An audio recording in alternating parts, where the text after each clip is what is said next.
Bismillahirrahmanirrahim. Assalamualaikum warahmatullahi wabarakatuh. Alhamdulillah, assalatu wassalamu ala rasulillah wa ala alihi wa ashabihi wa man walah. Ittaqullaha haqqa tuqatihi wa la tamutunna illa wa antum muslimun. Ikhwani rahimakumullah. Alhamdulillah kita bisa bersua kembali.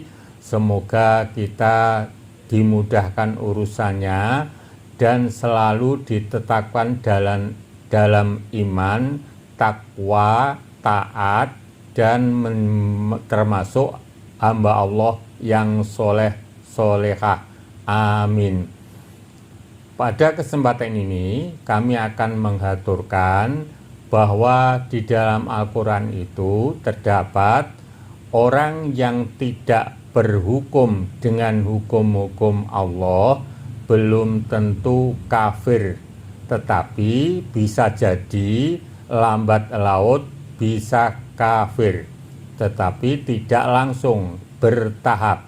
Pada kesempatan ini kami akan menjelaskan ayat-ayat yang menyatakan itu, bahwa orang yang tidak berhukum dengan hukum Allah belum tentu kafir, tetapi ada tahapan-tahapan.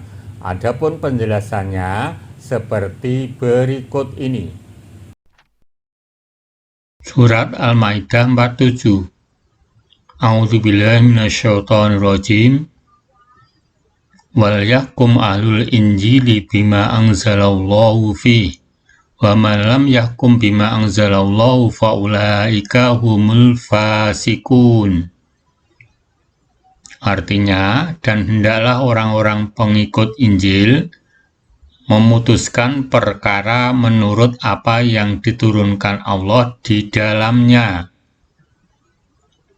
Barang siapa tidak memutuskan perkara menurut apa yang diturunkan Allah, maka mereka itu adalah orang-orang yang fasik. Penjelasan surat Al-Maidah ayat 47. Allah juga memerintahkan orang-orang Nasrani untuk berhukum dengan Injil yang sesuai dengan yang Allah turunkan kepada Isa, bukan Injil-Injil yang telah diubah dan diimani oleh orang-orang Nasrani sekarang, karena Injil-Injil itu telah bercampur antara kebenaran dan kebatilan, dan syariat dan hawa nafsu. Maka hendaklah orang-orang Nasrani mengamalkan Injil yang masih murni seperti ketika diturunkan Allah. Dan barang siapa yang tidak berhukum dengan apa yang diturunkan Allah, maka dia telah keluar dari ketaatan kepadanya dan dari sunnah-sunnah para nabi dan orang-orang soleh. Ikhwani arsadokumullah, demikian tadi yang kami aturkan ayat tentang membicarakan bahwa orang-orang yang tidak berhukum dengan hukum Allah atau tidak melaksanakan syariat Allah itu, mereka termasuk orang-orang yang fasik. Dan itu kalau dibiarkan lambat laut bisa menjadi kafir. Untuk selanjutnya kami akan mengaturkan masih yang sejenis itu dalam ayat. Orang-orang yang tidak berhukum kepada hukum Allah belum tentu kafir, tetapi menjadi orang yang dolim. Adapun penjelasannya seperti berikut ini.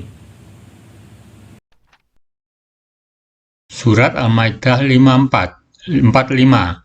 Wa katabna alaihim fiha anan nafsa bin nafsi wal aina bil ain wal anfa bil anfi wal uduna bil uduni wasina bisini wal juruha kisos.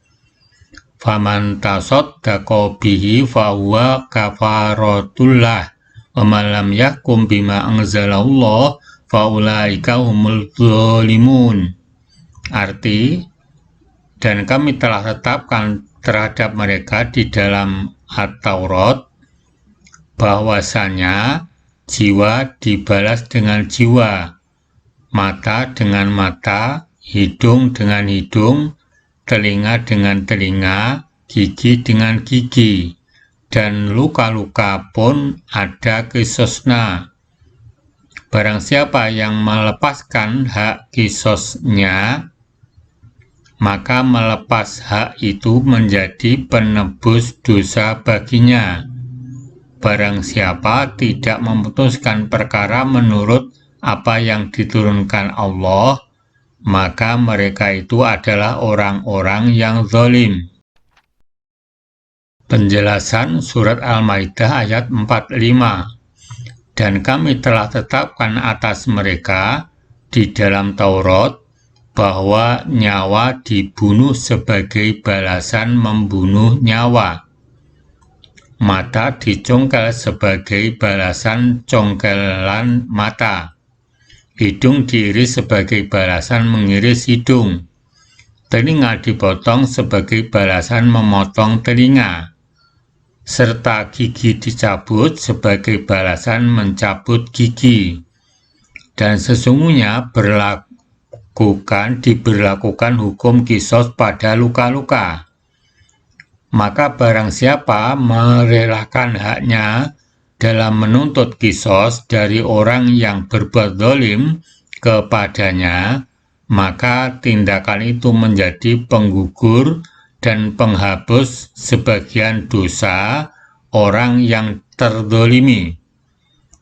Dan barang siapa tidak berhukum dengan apa yang Allah turunkan dalam hukum qisas dan hukum lainnya, maka mereka adalah orang-orang yang melampaui batas terhadap hukum-hukum Allah.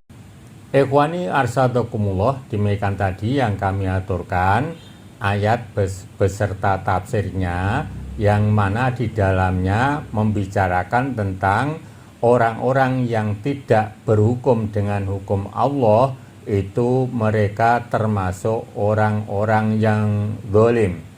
Sedangkan yang zalim itu lambat laun kalau dibiarkan tidak berhenti dari kedzalimannya, bisa menjadi tingkatan yang lebih berat, yaitu kafir.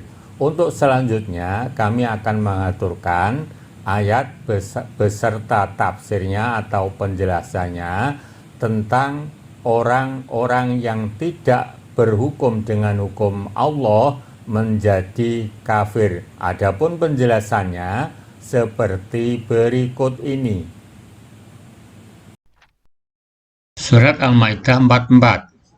Illadzina hadu wa rabbaniyuna wal ahbar bimastufidu min kitabillahi wa kanu alaihi syuhada falah tahsyawun nasa wahsyawni wala tastaru bi ayati thamanan qalila wa malam yakum bima anzalallah faulaika humul kafirun.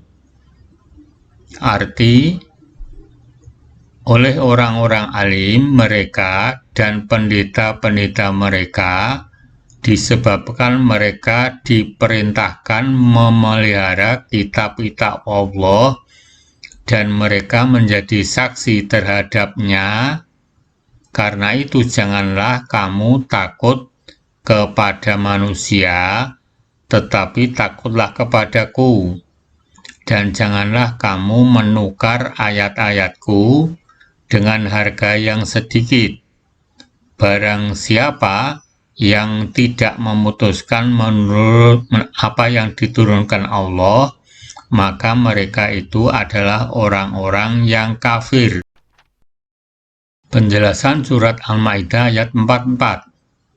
Setelah membahas tentang kitab Taurat yang mereka pegang, yang telah ternodai oleh pengubahan dan penyembunyian hukum-hukum dan ayat-ayatnya, setelah mereka tinggalkan, maka dalam ayat ini membahas tentang hakikat kitab Taurat, penurunannya, kandungannya, dan faidah-faidahnya.